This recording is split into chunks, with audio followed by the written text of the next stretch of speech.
hi, hello, and welcome to the Story Is Pod with Katie and Amanda. Happy 2026, gang. I can't believe it's 2026. We made it. Have we? Well, to be determined. We made it into the year. Yeah. Limping, I would say. Mm-hmm. And the first 3 days were tough. Yep. Mm-hmm. Mm-hmm. It's hard. Mm-hmm. It's hard being an American, you know? Yep. It's tough out here. But let's not get bogged down with that. Sure. Let's start off on a high note. I need a little more energy from you. I know your tummy hurts, so we'll make this quick. My belly does hurt. Your tummy hurts? Energy. I'm ready. What are we talking about? Full of energy, you say. Mm-hmm. How's Christmas? It was good. You and Papa Trope, Charlie, came over and celebrated with my mom and our friend Amanda and her husband. It was lovely. Yeah, we had a good time. It was nice. It was nice. Dinner was delicious. The company was fabulous. It was a great evening. Yeah, we all had a cozy little Christmas, and then New Year's, you and I and our friend Sarah went to a new wine bar here in Charlotte, Emmy Lou's. If you're in the Charlotte area, the food program is delicious by Custom Shop, and it was delicious. I want to talk about something though. So New Year's Eve, we met up. I flew in New Year's Eve. I went to my parents for a few days post Christmas, and I essentially came from the airport and met you guys for a little wine and snackage for New Year's Eve before we ventured into our other plans for the evening. But there is a new I'm going to use the word mandate, quote unquote mandate request from the hires up in the government, that they want us to dress up again for traveling and flying. Oh, right. Have you seen this? Yes, I don't listen to anything they say. No, but and it's also like I'm using air quotes on mandate. It was like a request from. Is it the transportation secretary? That's what I thought. Okay, new Pete. Correct, because we love Pete. New Mayor Pete. So what are your thoughts on this? Because no. Okay. Okay. Am I thrilled to see people in pajama pants at the airport? No. Right. But I wear sweats to the airport. I wear leggings. Yeah. I wear a loose fitting breezy pant. Sure. I don't want to travel in hard pants. No travel in hard pants ever. At this point, I'm too old. It's about comfort, and it's about getting where we need to go feeling like okay. Well, and it's typically I'm wearing, if we're going on a trip, like you were going on a trip, but you were going home. Sure, it was a short venture. But like if you're going on a big trip, you're wearing your bulkiest items. Right. Your outfit may not make sense. Sure. But it's what doesn't fit in the bag. Right. The clunky shoe, correct. The coat, if necessary, absolutely. Especially winter. Absolutely, wintertime travel is hard enough. It is right. But I have maybe something controversial to say, and this might be a hot take. I do think that pajama pants are need to stay at home. I think it's a no. Now, the photo that this man used was a hate crime because the female, and of course it was all women in the photo that the man used. Of course it was. But it was, all three of them, one of them had on like an Aritzia sweatpant. Yep. And an UGG Taz shoe. The other girl had on a legging of some sort and like a New Balance, like a sneaker, like a sneaker and like whatever. A fashion sneaker. A fashion sneaker, let's be clear, wasn't, whatever. Yeah. And then the third one was like, I'm going to say it, an older lady, I believe. You can't tell because the photo is like waist down only. But the vibes were giving mom. The pant was like a jean, like a looser mom jean, and not the mom jeans that like we're wearing. They're like the cool mom jeans. Sure. It was like a jean and like a badly from the paired SNL sketch. Yes. And like paired with like not a great tennis shoe. But alas, it doesn't matter. The two women who I'm going to use are our age bracket. I won't say how old they're because I don't know. Those women are wearing $1,000 worth of product. And this man has the audacity to come and say, no, this isn't good enough to fly in. What? Okay, here's my clapback. Do you know what I mean? You're wearing a nice pair of sweatpants. You're not wearing your home sweatpants. We're wearing our nice sweatpants. Those are Aritzia. What are they? 110. You got your Uggs. Those are 200. Your cool sock. That's another, let's call it 20. If you're wearing like a fun fashion sock. And then you're wearing, your park sweatshirt or the bar sweatshirt. Those are $200. A hat or whatever. And then you're in it at this point for $800 for your outfit. And you're telling me that's not good enough to fly in? It's not even so much about how much it costs to me. We are getting on airlines and being herded like cattle, in which I, as a 5'10" lady, baseline am paying a minimum of $30 to $40 to upgrade, so I have an extra 2 inches of space. Sure. I'm barely getting a drink and a snack, and I'm paying more than I've ever paid for a flight. So until we go back to the golden days of air travel, where you're getting like a full meal and drink. Everybody, let's be clear, not just first class. Correct. You mean everybody. Everybody is getting a full meal, a drink. You've got 6 inches of leg room and elbow room, and we're not crammed in like sardines in a tin can in the sky. You can mandate all you want, but I ain't doing it. It was just funny to me. What I'm getting at, it was hilarious to me that the picture he chose, 2 of the 3 women in the photo had on tennis shoes that were 200 or had footwear on that were $200 pair. And I'm like, do you even like this is not giving what you think it's giving? They don't know. They don't know. Well, correct. They don't know what a gallon of milk costs. Anything. So crazy. I was like, you don't even know. So find me in my UGG platforms at your nearest, airport, and you can, as dipshit Derek says, suck my fat one. Yeah. Okay, because this is crazy. I be so serious. I'm also like actively sweating at the airport because I'm sweating anywhere we go, but like specifically at the airport because I am usually, God love her, traveling with Gail, my mom, and we have entered the age now where we're the parent and I have to be the airport dad at the airport, where I'm like, Mom, do you have your ID? Do you have your passport? Do you have your this? Do you have your that? So like, I feel like I am doing the heavy lifting.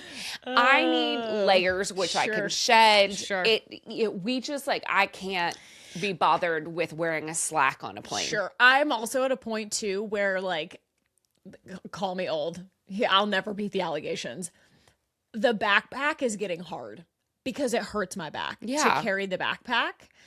And so for Christmas this year, I got a new duffel. I got a Dagny. Is that Dagny? Dover. Dagny Dover duffel. Fabulous. And I know you've been rocking with the Dagny for a while. I got one for Christmas. I'm obsessed. It's small enough to where you can only cram but so much in it to make it so heavy, which LOL, it can still, do. But the backpack, I fear my backpack days are numbered.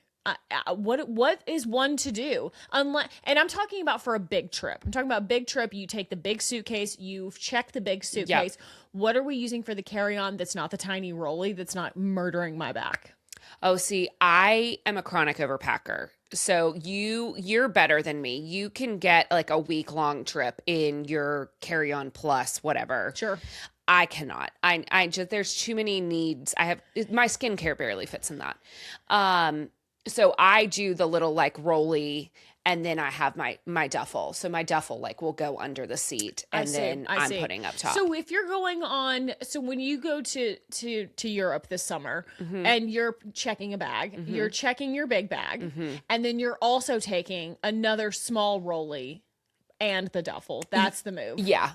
And sometimes I don't like pack the duffel or the like rolly suitcase all the way. Well, so like they nest, right? And then I can expand into it as I purchase things. Right, because you got to have, and then that's another thing too. Then you got to take an empty bag or semi-empty bag with you to bring the trinkets home. Right. I mean, and traveling, like when I travel for work or when I have to, like if I'm going to work remote somewhere, that's hard because my work laptop is heavy. It has the second screen attached to it. Laptop is the so craziest heavy. thing I've ever seen. It truly weighs 30 pounds. Yeah. I don't know how you lug that thing. Charlie's is super heavy too. Yeah. Although my new computer is also quite heavy, but like, you know, my work needs are a little different than yours. Well, it's the extra screen that really makes it heavy. And honestly, I would love the one, this is a very niche content, but that has the 2 screens that slide out on either those side. Are very cool.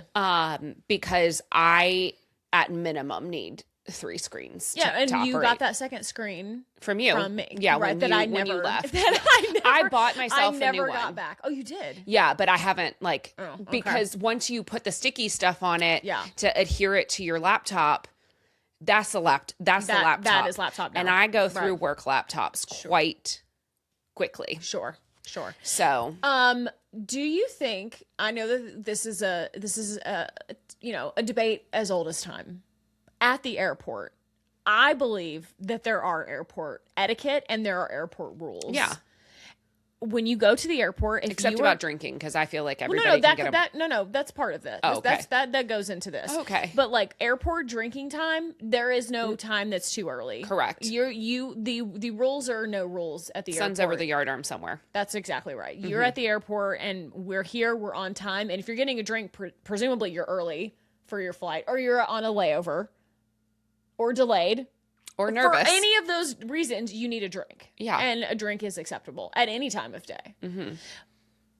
If y'all are going to the airport, I'm looking at you listeners. If you're going to the airport with children, I don't have children, so this is a hot topic. This could get dicey, but I'm going to go ahead and say it. If you are at the airport going through security and you are alone with a child, God bless you. I don't envy you. You're not having a good time. No one's having a good time. But we got to know the rules of the security if you're choosing to do that. We can't get up there and you're like, well, why can't my toddler go through with their sippy cup full of milk? Well, because you can't. Yeah. Because you can't. Yeah. We got to be knowing. Yeah. And why is it when you're rushing, you're not early enough for a drink and you're rushed because, you know, the pre-check line is now longer than the regular line for some reason. Right. And you're going through and you're behind the person who seemingly has never been to the airport before. Like today's their first day. I'm like, what? Why does that happen? I had an experience not too terribly long ago where I'm in my late 30s, I suppose we'll call it that. And I was behind a couple who was seemingly my age. Wait, this is crazy. I know this story. And they were sort of like fumbling around, like they didn't know what was going on. And I heard him ask Bless, the TSA agent, and he was like, "This is my first flight." That's crazy. I mean, he had to be in his early 30s. This is my first flight. Sure. And the couple in front of him that he was speaking with were, I would say, in their 60s probably. Mm-hmm. And they were like, yeah, we haven't flown since the 90s. I said, hi. I need to go in front of you. I'm so sorry. I have like 40 minutes until I can't do this. Do I take it off? Do I not? Do I? Sure. And at that point, which I think has changed, right? Even now in regular lines, you don't take your shoes off. No, I don't think so. Okay. Shoes on, I think. Which, if you were at the airport, I watched you do this one day. I have. Yeah, I have. I watched you do this one day. You are at the airport. Guys, you have to wear socks. Because what happens if it's the one place where they're like, oh, no, you still got, because also every airport, the rules are never the same. And we were in the pre-check line. The rules are never the same. That's why I was bamboozled. Oh my God. You had to walk through without shop. It was here in Charlotte. It was when we went to Vegas. It was awful. I was disgusted. And B, I felt very bad for you. That was horrible. I travel with some regularity. This is not, and it was flying from here in Charlotte. We are TSA pre-check. Yes, correct. Which if you're not, famously, you haven't had to take your shoes off in like 5 years. That's right. Also, to get the TSA pre-check, it's like $75 for 5 years. it doesn't help you everywhere, but when it helps, it really does help. Sure. You do it. I feel the same way about my global entry, but that's a whole nother kettle of fish. Well, that's good luck getting an appointment. That's a whole different thing. We don't have time to go down that road. But yes, I was victimized by that. I didn't understand. I was like, we're in the pre-check line. Yeah. What do you mean? And listen, this conversation all probably sounds very like elitist and travel snobbery maybe, that we fly a lot and we do. My parents don't live here. I have to travel. I travel for work sometimes. It's a 12-hour drive home or 14-hour drive home. If I were to do that. My point being, not to shame anybody who has never flown before. I want to be crystal clear. But the rules are up there. But the rules are there. You need to know before you go. Know before you go. No liquids. You can't take a can of hairspray. You simply can't. Okay. Come on, guys. I have a really cool airport story just while we're here. Charlie and I were traveling. We were in London. This was like years and years and years ago. And we did not run into her. We were in line, TSA at Heathrow. The women's, I think it was the Yale, Princeton. It was one of the Ivy Leagues school, the women's soccer team. They were in front of us. And they were, it was like at Heathrow where you have to like go to a different terminal and you've got to go back through security. Anyway, so we're going back through and there are two girls standing in front of me and Charlie standing behind me. And I turned around and I said, Charlie, do you know who that is? And he was like, who? And I was like, that lady right there. Do you know who that is? And he was like, no. And I said, that's Julie Andrews, Queen of Genovia. And he goes, no, it's not. And I go, I'm telling you, that's her. Well, the two girls standing in front of me, I see them whispering to each other. They don't hear me because I'm not like screaming. I do have the ability not to scream from time to time. The two girls in front of me, okay, haha. The two girls in front of me, they're like whispering to each other. And I'm like, no, they just clocked it. Like, I'm telling you, that's Julie fucking Andrews. You guys, it was Julie Andrews. I was correct. And she had a handler with her. And God bless her. The woman probably has not flown scheduled in her whole life. And the TSA agent had no idea who she was. I'm not impressed. Not impressed. And they dumped her handbag out and we're going through the Queen of Genovia's handbag in front. And I was like, excuse me? That is the Queen of Genovia. Let her through. TSA. She wasn't on like an emissary pass. And my eyeballs are about to pop out of my head. The girls in front of me finally turned around. I was like, that's her. And they were like, yes, that's her. That's her. And we go through. She had like a younger like companion guy with her. I'm guessing was like her handler, her security, whatever. Yeah. And he locks eyes with me and I'm like making eyes at him. And he turns around and he goes, now's not a good time. And I looked at Charlie. I was like, I told you that was her. And it was her, and it was really awesome.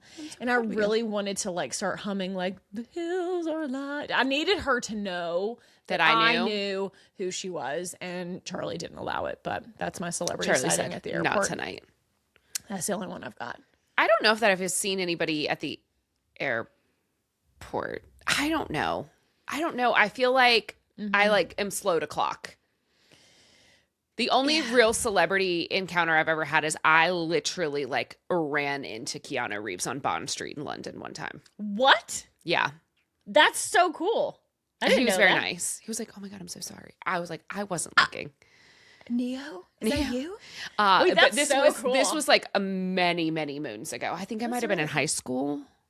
Wait, had Matrix come out yet? Okay. Wow. I don't know. When did Matrix come out? Like 2001? So yes, yeah, it was post. That's awesome. That's really awesome. Okay, well, anything else you want to share with the class? Anything else new and cool and happening with you? No, you? No. Well, let's talk about it since we talked about our New Year's Eve. About it. So we had our little wine date with Sarah, and then we went home and we watched Stranger Things. So it's done. It's done. We watched it. I had to catch up on the Christmas episodes. So I caught up on those when I was home. And then when I got back, we watched 7 and 8 together. Correct. Which 8 is the finale. And, so spoilers going forward for Stranger Things for the next several minutes. Yep. If you have not watched, please skip on out of here. So interesting. We didn't get a big death.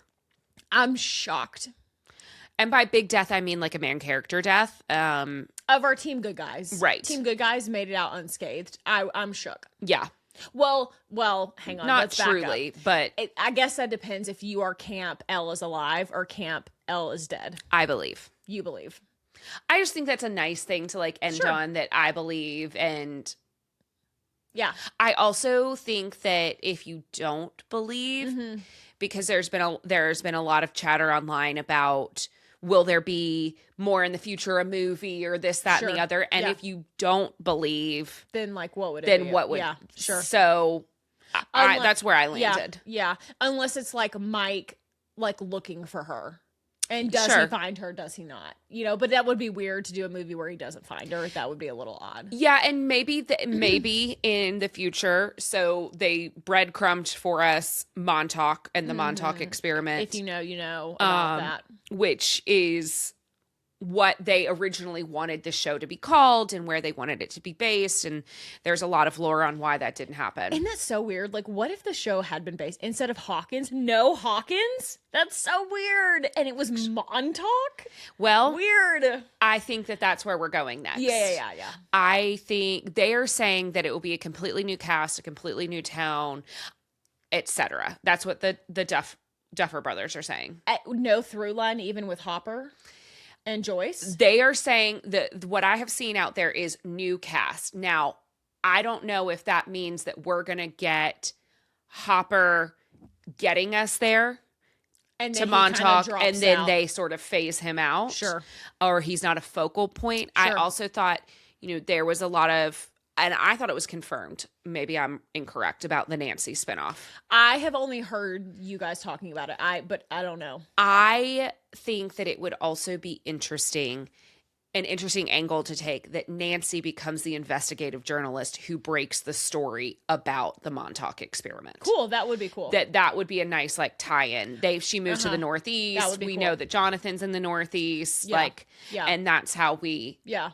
I just don't know. And listen, maybe I'm a hater. Maybe I'm a hashtag hater in my black cat energy.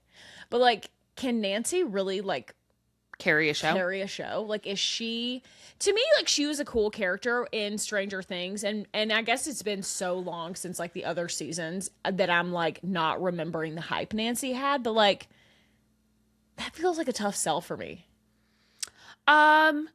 I don't listen. I think she can carry it all herself? No. Yeah. But I think it's an ensemble cast, right? Yes. So I think that if maybe she and Hopper and Joyce are sort of our tie-in, sure, to get us there, and then we have an ensemble cast of new characters. I just think like if you're thinking about like characters from Stranger Things that could potentially like carry a spinoff, I mean, to me the obvious one is Steve, and Dustin.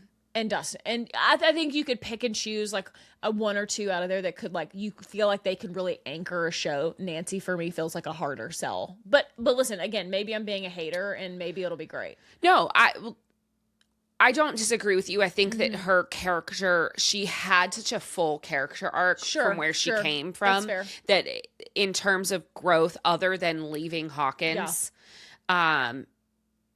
unless it was a totally different show. Yeah. I think you also run the risk with Natalia Dyer too, that like, there's been a lot of online discussion and chatter about like her health and potential issues that she has off screen, EDs perhaps. And like, is she still with Charlie Heaton? I think so. Wow. I think they're still together. So I think that's something to take into consideration too, her health and like, is she able to do it? And like, there's been a lot of blind items that apparently blind items. So like, take this with a grain of salt, but I literally just saw something either last night or the night before that she has been in and out of treatment, supposedly, since wrapping the show even. And she is looking very thin. Yeah. Very thin. So, I don't know. I hope she's doing well. I hope she's like healthy and happy and like doing well, but like I do worry about that for her a little bit. So.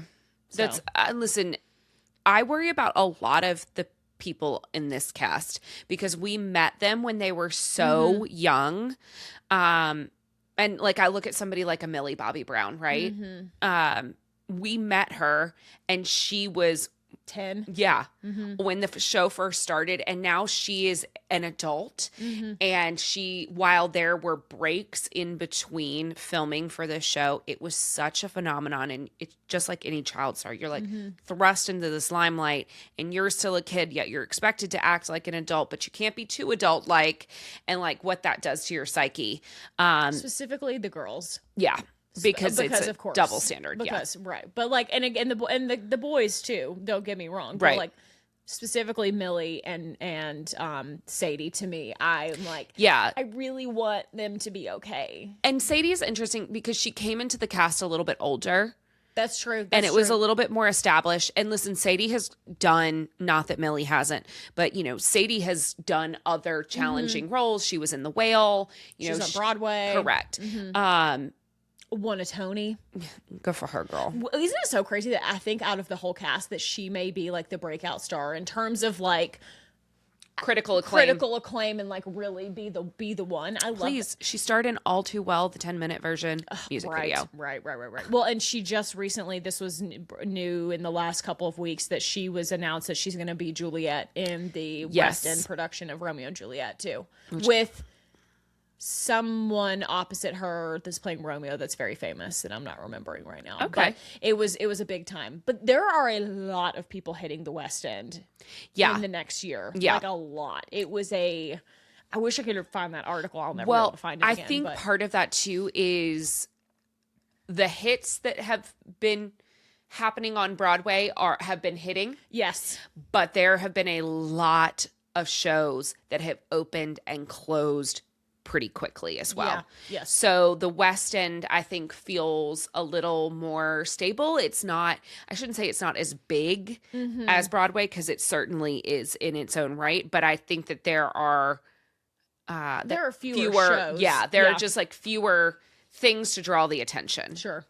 Well, also, Romeo and Juliet is a classic. Like, you're going to sell tickets to Romeo and Juliet. Like that. It'll be interesting. Is it a true adaptation like Shakespearean, or is it That's a great question. It literally said Romeo and Juliet. Like that is all the headline that I saw. So I don't know if it's like an adaptation. I don't know if it's like a true, like, we're reading the Shakespearean text. I'm not sure. Interesting. Yeah.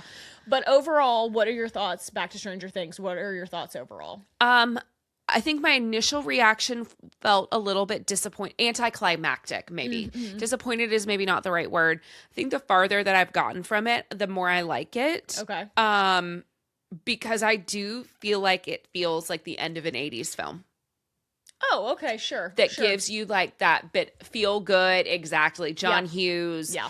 And it did wrap up the storylines. That is so funny. I had not framed it that way at all, and you're so right. That is such a good way to think about it. It's such an 80s movie ending. Yeah. Like, very, like, true to what they were trying to create. Like, very good. The good guys win, and like, you're so right. That's and such a I good thought call. I saw some online chatter. Again, this is not my own thought, but I am just regurgitating for you on the internet.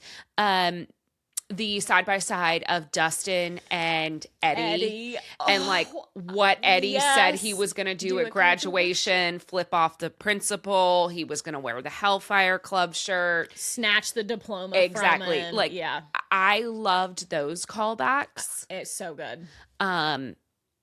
That made me like it more. As I said, the farther we've gotten away from it, the smart people doing their film critical thinking, film analysis has made me like it more.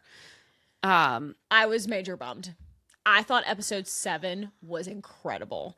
The coming out scene with Will and the group, and who knew that Robin was going to play such a critical role. Like, I just thought that episode 6 and 7 together were so poignant and so important. And then the finale felt a little flat for me. I thought it was crazy that Vecna dies and we like solve the Vecna problem, and there was still an hour left. That was us watching it. We were like, wait, pause it. How much time is there left? I couldn't believe that was crazy. I did love that Joyce was the one that got to like deal like the final blow to Vecna. I thought that was very poetic. That her son, was the one that was taken to start the whole thing. And But like you, I was kind of shocked that I think this is the Game of Thrones effect, that we are conditioned now that, like, in order to feel like there are real stakes, we have to lose a member of Team Good Guy. Right. Unfortunately that worked, and that is now how I operate. And so I'm kind of shocked when that doesn't happen. Right. But it could never have been Steve. If they had taken Steve the Hair Harrington from me, double middles. Yeah, I agree. Me and my unpainted fingernail. Oh, cute. Tomorrow we get corrected tomorrow. But I love the interviews that have come out where the Double Ds are talking about how Steve was supposed to be in he was supposed to die at the end of season 1, and he was supposed to be this typical jock character, like stereotypical. And then when Joe came in, and they were like, nope, we can't do it. We must protect him. I love it. And they were like, Steve was always going to be fine. I love it. I loved the scene between Dustin and Steve in the stairwell when Dustin finally breaks down and he was like, I can't lose you like I lost Eddie. Yeah. And they have this moment, and had he done what he was gonna do and Dustin didn't talk Steve out of it, Steve would have fallen to his death, and so Dustin saved. It was just it was so great. But I really, really thought that we were gonna lose. Well, there's 2 times when I really thought, we're about to lose somebody. I thought that we were losing Nancy or the Jonathan, or both in the unproposal scene, which was brilliant. Yeah. That scene was incredible. And then, of course, I mean, I guess I'll say I took the bait for 1 second when Steve falls off the tower. And it fades to black for like a second and a half, and you're just like, is this a joke? Right. And then Jonathan's the one that saves him. Yep. But then at no other time did I think, we're about to lose someone. Yeah, not really. I think the only other person I thought maybe we would lose would be Max in all of the dreamland walking, coming back, not coming back. Did you clock that she had been in a coma for 2 years? No. Not until we talked about this last night. No. Well, I clocked it when she came to, and they were they mentioned it in the show, and I was like, huh. So am I confused about when she went into the coma? Was it in season 4? Was she out completely of all of season 5? No, it was at the end of season. It was the end of the last season, wasn't it? I think it was. I don't know. Now I'm confused because then that would mean that there was a 2-year time hop from the end of the last season and this season, and I don't think that's right either. I think it was only a couple of months. Oh, I thought it was longer than that, but maybe I'm wrong. I thought when we rejoined, it had been longer than that because Hawkins had become, a military, and they'd been taken over by the military. It was a whole thing, and they'd been searching. Remember, they talked about all the different like grid checks that they'd been doing. Right. So I got the impression that we had been away from them longer, which is how the showrunners were addressing kind of the aging of the characters too. Got it. Which makes more sense. Maybe that's right. I wish we'd had more Erica. I do too. Wish we'd gotten more Erica, and I'm gonna say it. I did not care for the Holly storyline at all. I didn't get it. I didn't understand. I wasn't totally bought into the Max thing of like she's in the memories. I was just not. That part I had a hard time with. I also don't feel like we really landed the plane totally on why Vecna needed these kids, or let me back up. Why he needed 12? Why 12?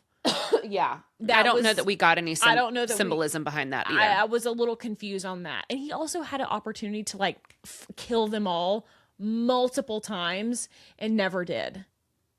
You mean our Team Good Guy, not the kids. I'm talking about Vecna. Yeah. Vecna had a chance to kill a bunch of Team Good Guy members multiple times and did not do so. Yeah.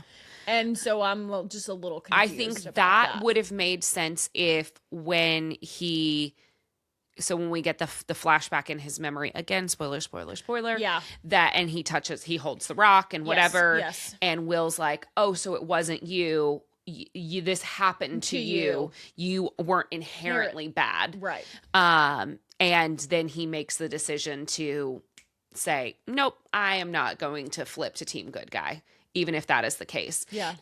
That would have made more sense if he had some sort of like remorse and been like, now my secret's out. It wasn't me. Thank you for healing me. And we could say, oh, he was internally having an argument with himself over whether he should kill the kids or not. No, that sure was not happening. I have one last thing to say about what I saw on the interwebs. And this is going to bring it back to us specifically in terms of the book community. Okay. I saw a meme that said, Steve is the Dorian Havillard of Stranger Things. I fear they ate with that.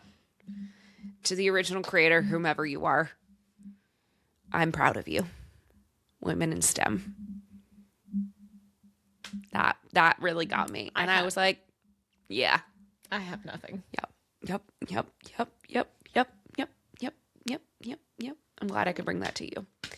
Any other last thoughts about Stranger Things? Well, I think nope. Mic drop. That's it. If I could drop the mic. That's pretty much it.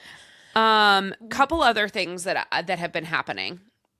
You're going to talk about it, yes? I'm ready to talk about it. I'm ready. Go for it. Okay, so important to me, the Bravo bitch here. Okay. The Mary Cosby, the TLC Mary Cosby. Yeah.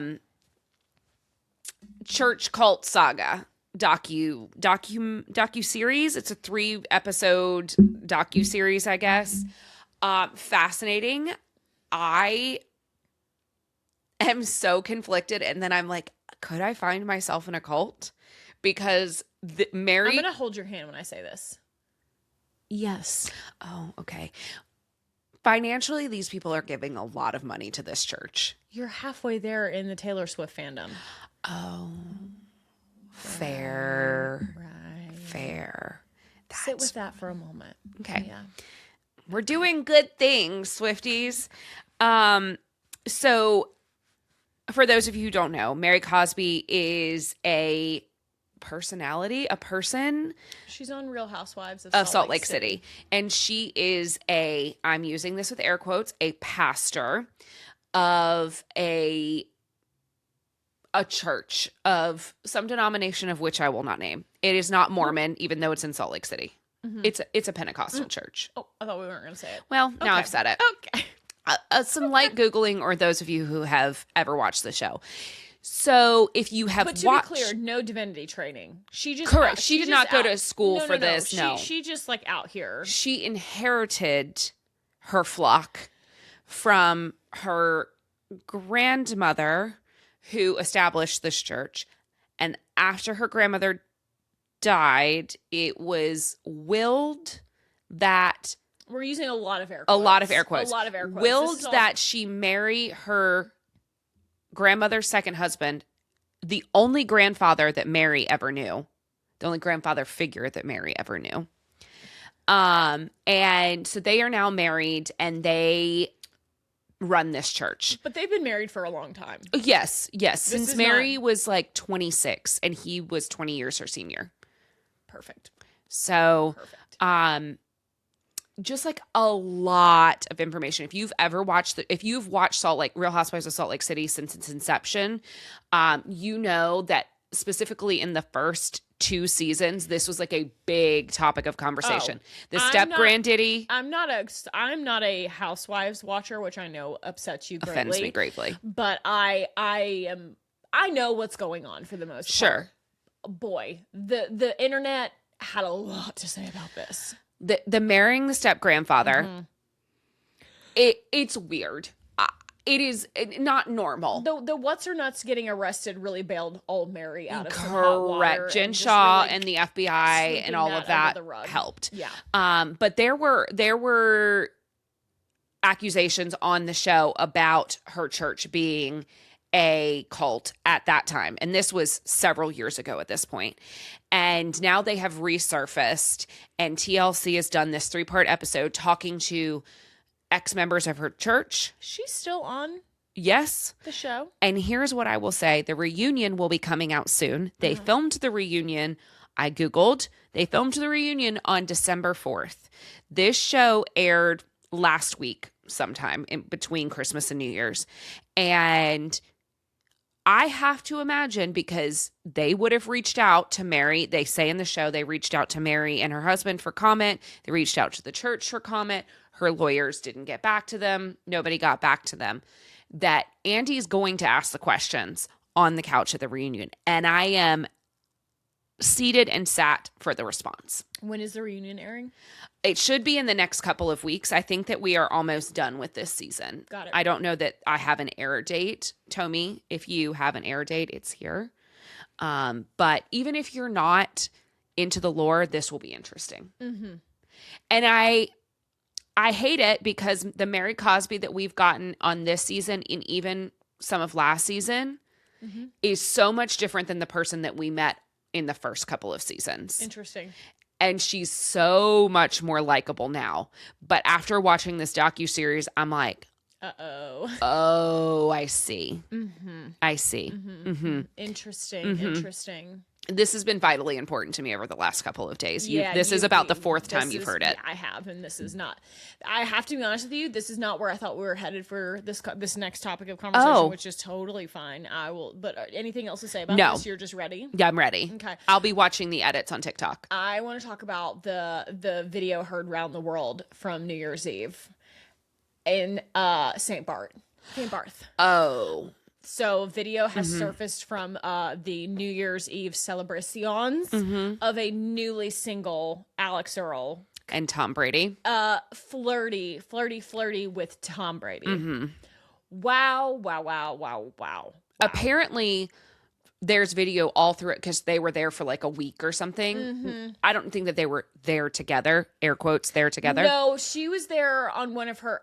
So I went then on Alix Earle little deep dive after I saw this and like on her TikToks. And she was talking about going on this trip a couple weeks ago or I guess this is now like 2 weeks ago now, that she was going with some of her friends, but that there were a lot of people on this trip and on this yacht that she was staying on that she didn't know that well. But all of the TikTok videos that she posted are all of like girly swirlies. Yeah. So I don't know.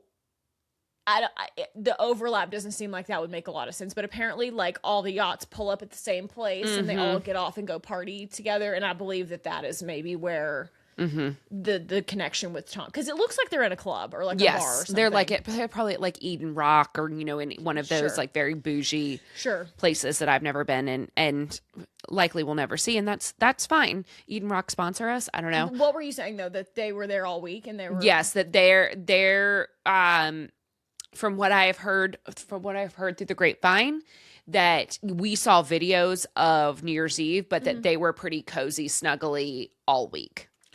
Oh. That it wasn't just like but this is the video that really like that launched 1,000 ships, if you will. Right. Interesting. And Nina Dobrev. Okay. On the hot glow up. Ooh, my girl. Not that she needed it, but my God, she is looking fire. Oh, she looks incredible. Incredible. She looks happy. She also looks like she retained the friend group. Yeah. Which I find interesting because I thought that Sean brought her, and I don't think that that's what happened. It appears that is maybe not what happened, that she brought Sean into the friend group. Because, it's like the Tellers yep. And Chase Crawford and what's his nuts, Mr. Texas, Glenn Powell and his new boo. Yeah. So interesting. Which I guess if I think about it, that makes actually more sense that she was their friend first. And I don't even know if that's the case, but all I know is it seems that the friend group has chosen her side, which is interesting. I just find it interesting. That's all.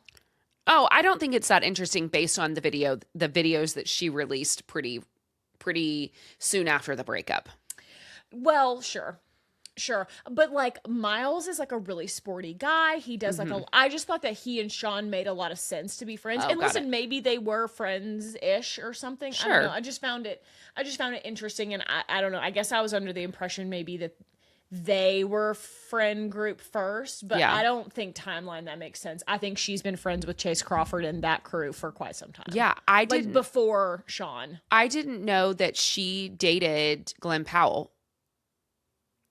Yeah, they dated. I saw this again. Like, pardon? I think like back in like 2017 or something. What? Like, not for long, but that I did be seeing this. I love Glenn Powell so much. I do. I love that. I love him. I just need no bad info to come out about him. Yeah. You know? They briefly dated in 2017, confirming their relationship the summer after speculation began earlier that year, but split by November due to busy filming schedules. Remained friends and supportive of each other's careers afterward. Cute. Mm-hmm. Well, that kind of makes sense then why they seemed very friendly with each other that first weekend after she broke up with Sean. Those first photos came out of them. You know what I'm talking about? On the yacht and stuff. That makes sense, I guess. Who is Glenn Powell's new girlfriend? Her name is Michelle Randolph. She did not look familiar to me in any capacity. I was not familiar. I just saw those. It says she's an actress. Oh. In something that we know? How old is she? Landman. She plays in Landman. Oh, got it. Okay. Interesting. All right. She's 28. She's 5'5". She's a shorty. Oh, she's a little nugget. She went to ASU. Arizona State? Mm-hmm. Interesting. Mm-hmm. Okay.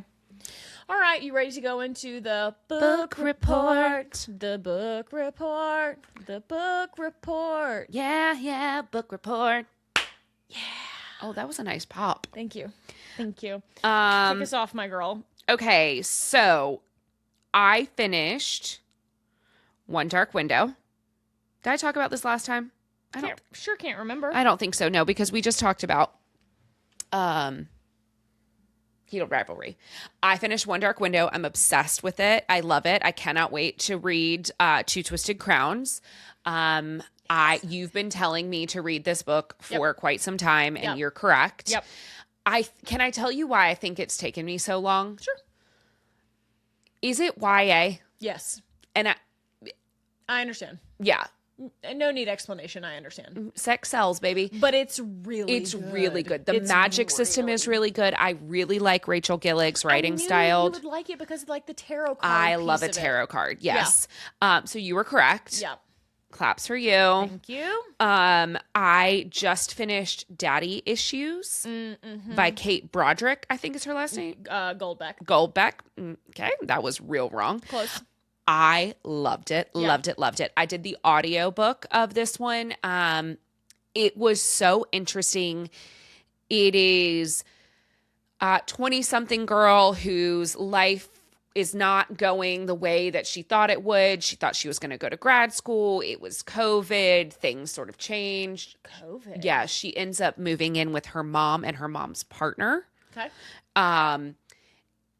A hot single dad is next door. I would say he's an attractive single dad. He's not described as like superhero attractive. Do you know what I mean? Sure. And they eventually have chemistry. They have their own love story, but it is all told through the lens of comic books and graphic novels. So her dad, the daddy issues portion of this, was really into comics, and she thought he was into it like as a collector, and really he was just like trying to make some fast cash. And that was the thing that bonded them together.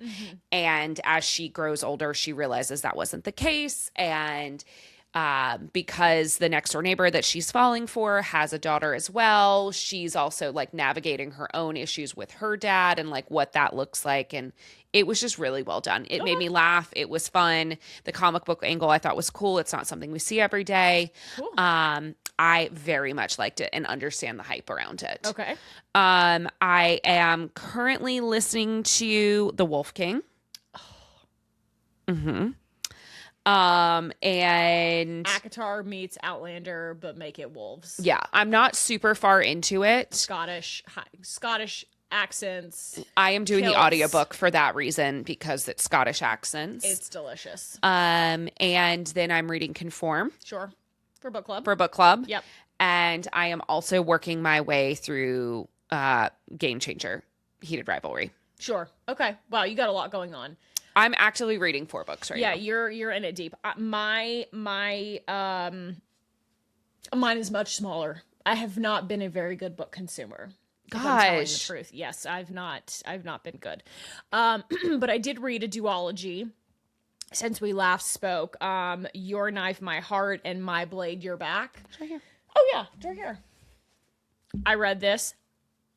Loved it. It was so delicious. Book 1 is very short. I think it's only like 300 pages or so. I flew through it. Oh, not even 300, 285-ish or something. I absolutely. Oh yeah, that's short. Yeah, loved it. The MMC in this is like Winter Soldier ex Draco Malfoy with tattoos, British, blonde, like white blonde hair, tall. Did you say this already? Is it like a military? It is a dark military romance. Okay. It is not romantasy. It is not. These are all humans. I would say everybody's human. I would say it's more like dystopian or something. Okay. Or dare I say, we're headed for this direction. But basically, the premise is that this new unit has been formed in the U.S. military, and they're made up of prisoners, and they give the prisoners this special drug that basically turns them into super soldiers. They can't feel pain. They're really fast. Great. They're really strong. And our MMC, he is doing well with the drugs. It's not killed him yet, but it's killed the other soldiers. Great. But he cannot stop murdering his partners. Oh. Yes. he goes a little like cuckoo. His fighting partners, not like his lover partners. No, his like platoon partner. Got it. And I'm not using squad partner. I'm not using the right terminology here, but he can't stop killing his partners. And so he is assigned to this new partner, and the task for him is he has to not murder her. Oh, great. Yeah. I mean, that would be great. Please don't murder me. It is delicious. There's a little mafia like sprinkle that comes into book 2. Really in book 1 as well, but it is just delicious. There are definitely some trigger warnings, I would say, but it did not feel like overtly dark like some of the other things, but it was great. I loved it. Flew right through those. I will definitely be reading some of her other stuff. Yeah. Really, really, really liked it. I am also reading Vicious Fae, of course, for our continuing of Ruthless Boy coverage. And then I am starting Conform this evening. Yay. Yeah, I'm going to do an immersive read for that. And so I'll listen and read. I think I'm going to try it. Yeah, it's great. It made me read so much faster. Like, so much faster. And then I have Duke downloaded to listen to by Jessica Peterson. That's going to be my little bit of like a palate cleanser. Yeah. So that's kind of what I have on deck right now. Okay. And then I think I want to try and do, well, I don't know yet. We'll cross. Don't get it. Don't commit yourself here. No, we'll cross that bridge later. Do you have any book news for us? It has been kind of quiet. Most of the publishers have been closed for the past 2 weeks. Most of them are back in the office on Monday. So I think we'll start seeing some more news, but it has been quiet because of the holidays for the most part. So not a ton has trickled out. Heated Rivalry continues to be our bestseller by and large. Like crazy. I mean, we can't keep it in stock. Trying to think, not a ton of new releases the last couple of weeks either. The week of Christmas and New Year's. Yeah, it's kind of a dead zone a little bit for releases. There were some, certainly, but not a ton. I saw a couple of things on the interwebs today. Okay. And then we will kind of be back, I'll say back to our normal like release schedules. Like things will really start popping off again. Really, in the next like probably not even this Tuesday. The next Tuesday, the stuff will really be like back to kind of normal where we've got, 15 or 20 new releases every day or every week. I did see that Sarah A. Parker confirmed yesterday that she has turned in what is the book 2 Ballad of Falling Dragons. Finally, that it is signed, sealed, and delivered. That is according to her. I know the date has changed a little bit, but I don't even know the date anymore, to be honest. It's been pushed a couple of times. She has said that she has final edits are done. It has been put to bed. Yeah. I also saw that Victoria Wilder is back to writing again. Yeah, she was taking a little bit of a break. Yep. A little bit of a hiatus. Yep. After some personal stuff last year. So I saw today that she posted something on her social media saying that she was writing a new series and she was very nervous. She was like, do I even still know how to do this anymore? Oh, listen, she got picked up for a publishing deal. She sure did. So her books are being re-released starting, I want to say, week after next. Yes. With the Bourbon and Lies and Bourbon and Bourbon Boys series, and then she's got a new one that already has a date, which is the Whiskey Women. Correct. And I want to say that comes out in May, I think is right. We were looking at yesterday. Yeah. So that is exciting. I'm trying to think. It's been very quiet. Yeah. There's not been a ton of news. Was there something else that you had? No. Those were the two biggies that I come across. There's really not been a ton, to be honest with you, which is kind of a little bit of a bummer. But we've got 2026 feels like the year of book adaptations. Mm-hmm. I don't know. We've already kind of talked about this, but just to keep this in mind, next week we've got People We Meet on Vacation coming out. We've got Wuthering Heights in February. Yep. We've got Project Hail Mary in March. Project Hail Mary, thank you. And then we've got the Ali Hazelwood Love Hypothesis. Oh, yeah. Which I thought that we had a date on. We do not have a date. Oh, we don't? There is no date for that still. For the Lily Reinhart movie. Interesting. Mm-hmm. So as far as I know, we do not have a date set for that yet. We also have, there's one other, the Sunrise on the Reaping. Oh, Sunrise on the Reaping. And then we also have the other hockey series, Elle Kennedy's. Oh, the deal. Off campus. Yeah. The off campus is coming soon. So we are not lacking. When is that off campus? I don't know. I don't know that we have a date for that either. But the book girls will be fed this year. We have got a lot in the pipeline, like a lot coming in terms of like show and movie adaptations. So I think we're sitting pretty for 2026 in terms of like stuff that's coming. Are you seeing a date? No, it just says 2026. Yeah. And it is a movie. Yes, that makes sense. Yeah. I don't think there's enough meat on the bone there for that to be a show. So that makes sense. Yeah, a lot of like the more rom-com, I say rom-com, contemporary specifically, tends to lend itself to a movie, which I think. Oh, and JL Seegers. She's got, but I think hers will be 27 because that just got announced. Oh, really? The movie? Or the TV show? I didn't know that. Yeah. Oh, I didn't know that she got an adaptation. Oh, that's incredible. Mm-hmm. Oh, so cool. Very cool. And I can't remember if we talked about this. It's all starting to run together now. We talked about Hulu letting the rights expire. We discussed Avatar, that. yes. Okay. Yep. Okay. I thought that we did, but I wasn't sure. Yes. So I'll really be watching that to see if that gets snapped up by someone. I think, and I know we talked some about this when we did our Heated Rivalry reactions. I am so excited that adaptation went so well. Yes. Because it gives me so much hope for future projects. Totally. For what we've got coming. Yeah, because these books, the Game Changer series is not a new series. We talked about this the other day. Correct. It's been out for quite some time. So even revisiting works that we love as a book community and introducing it to new readers is really exciting. Totally. So I'm very excited to see what 2026 has for us. Me too. I'm excited as well. Oh, we've got a new Ali Hazelwood novella coming out in a couple weeks. Is it physical? Is it going to be a physical, or is it just one that was previously ebook only, and now but it is a novella. Is that bound? Small. No, it's called Player 2. Oh, yes. With the video game one. Okay. So, I really think that's it. I'm sorry I don't have more stuff to talk about. It was just, we survived the holidays. We did. We survived the holidays. I'm very excited for this coming week. We've got a little bit of a break with the store. We're going to be closed for winter holiday for the staff. So, but JK, I've got so much to do. It's kind of crazy. So yeah, the store's closed, but you'll still be working. Right. Yeah. Right. Okay. Well, as always, make sure to follow us on all the platforms: TikTok, YouTube, Spotify, Apple, Instagram. Did I miss anything? I don't think know. so. At the handle is at the story is pod. Or you can follow us on our personal pages. Amanda and I are trying to beef those up a little bit and make it nice. Yeah. Make it nice. It's my strong suit. That's right.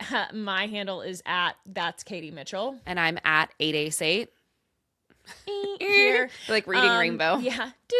So follow us there. That was just our personal pages. That will be a little more of just food and wine pics from Amanda. Oh. And sure. Dog and nephew photos from me. Oh, so good. if you're interested in that, content, there baby. you go. Content That's queens. What you can look forward to. We appreciate you as always. Happy 2026. We're off to a bang. Onward and upwards, gang. And with that, go read your books.